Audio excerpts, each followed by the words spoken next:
सबसे पहले सूचना, किसान ऑफ इंडिया लेकर आ रहा है किसान सम्मान 2024, जिसके नॉमिनेशन की तारीख जल्द ही हम अपने सोशल मीडिया प्लेटफॉर्म के माध्यम से आप सभी तक पहुंचाएंगे। नमस्कार, मेरा नाम है सर्वेश बुंदेली और आइए अब शुरू करते हैं किसान ऑफ इंडिया का खास शो कृषि की बात। भारत में खेती के साथ साथ पशु रखने की परंपरा बहुत पुरानी है। ऐसा माना जाता है कि बड़े और मध्यम किसान गाय भैंस जैसे पशु पालने में रुचि रखते हैं, तो वहीं भूमिहीन, सीमांत और लघु किसान ज्यादातर बकरी पालने में रुचि रखते हैं। साथ ही ये भी देखा गया है कि कम बारिश और कम उपजाऊ वाले खेतिहर क्षेत्र में बकरी पालन करना लाभकारी होता है।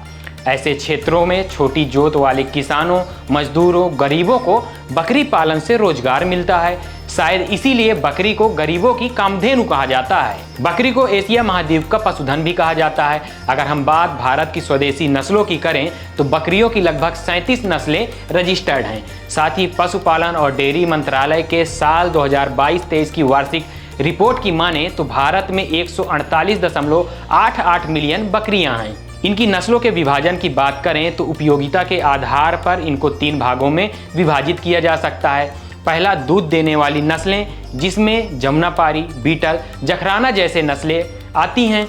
दूसरा, द्विकाजी नस्लें, मतलब ऐसी नस्लें जिनको दूध और मांस दोनों उद्देश्यों से पाला जाता है, जिसमें मुख्य रूप से बर्बरी, उस्मानाबादी, मारवाड़ी जैसे नस्लें आती हैं। और तीसरा, केवल मांस वाली नस्लें, जिन्हें केवल मांस के उद्देश्य से पाला जाता है, जिसमें ब्लैक बंगाल नाम की नस्ल शामिल है।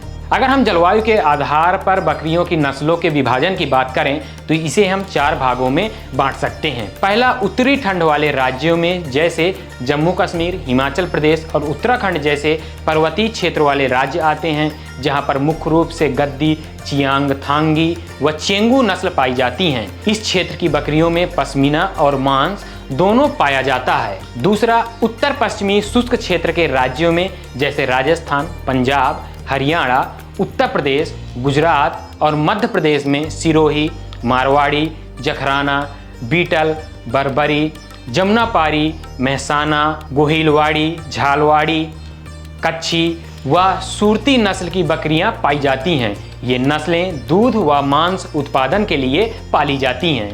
तीसरा, दक्षिण क्षेत्र के राज्यों में जैसे महाराष्ट्र, आंध्र प्रदेश, केरल, कर्नाटक और तमिलनाडु जैसे प्रदेशों में मुख्य रूप से संगमनेरी, उस्मानाबादी व मालावारी जैसी नस्लें पाई जाती हैं, जो मुख्य तौर पर मांस उत्पादन के लिए पाली जाती हैं। आखिर और चौथा, बिहार, पश्चिम बंगाल, उड़ीसा, असम और देश के पूर्वोत्तर राज्यों में गंजम और ब्लैक बंगाल नस्लें पाली जाती हैं।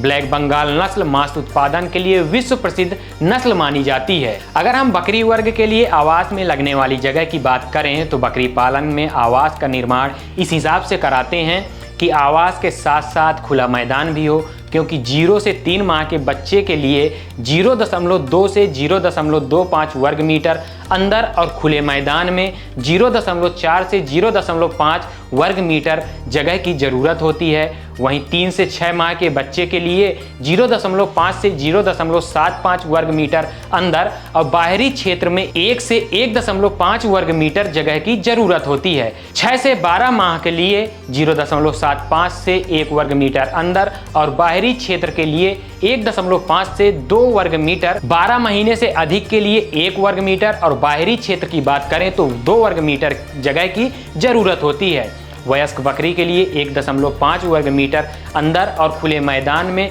3 वर्ग मीटर जगह की जरूरत होती है, या कहें कि जमीन की जरूरत पड़ती है। वहीं अगर बात गाभिन या दुधारू पशु या बकरा की करें तो 1.5 से 2 वर्ग मीटर अंदर और बाहरी मैदान के लिए 3 से 4 वर्ग मीटर की जरूरत पड़ती है। नमस्कार, आप देख रहे थे किसान ऑफ इंडिया का खास शो कृषि की बात। कृषि की बात के अगले एपिसोड में हम बात करेंगे बकरी पालन के आवास निर्माण और बात करेंगे कि बकरियों के किस अवस्था में कौन सा आहार देना चाहिए और कितना आहार देना चाहिए। साथ ही बात करेंगे बकरी पालन से जुड़े कुछ तथ्यों की, खेती किसानी और उससे जुड़े आयामों से संबंधित जानकारी के लिए देखते रहिए किसान ऑफ इंडिया। तब तक के लिए नमस्कार। किसान ऑफ इंडिया के YouTube चैनल को सब्सक्राइब करने के लिए नीचे दिया हुआ सब्सक्राइब बटन दबाएं और किसान ऑफ इंडिया से जुड़े सभी अपडेट्स को पाने के लिए बेल आइकन दबाना ना भूलें। जो है आपके आसपास, आपके शहर का खास, वो दिखाएगा आपको DNN 24, आपका अपना डिजिटल न्यूज नेटवर्क। तो फिर कीजिए लाइक, सब्सक्राइब और फॉलो।